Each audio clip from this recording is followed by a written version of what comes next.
আবারও চলে আসলাম অনেক দিন পরে মিনি ব্লগ নিয়ে। ওফ! সকাল সকাল স্নান করে পড়ে কি ঠান্ডা, বাপরে বাপ!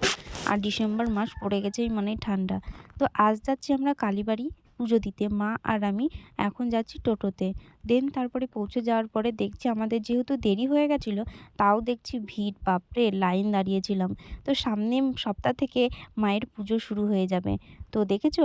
এগুলো যেহেতু ফাঁকা আছে, এইভাবে বসে পুজো দিচ্ছে, তখন আর সেইভাবে হবে না। এত পরিমাণে ভিড় হয় মানে বারের দিনে আর কি।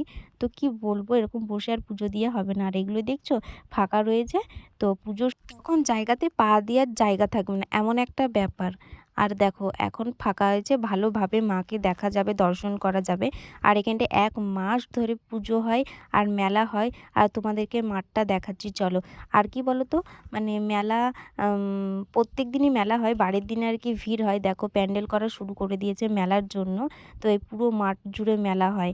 আর আমরা একটু মাঠে রোদের মধ্যে বসেছিলাম। তো মিনি ব্লগটা এই পর্যন্তই। ভালো লাগলে লাইক, কমেন্ট, শেয়ার করে দিও।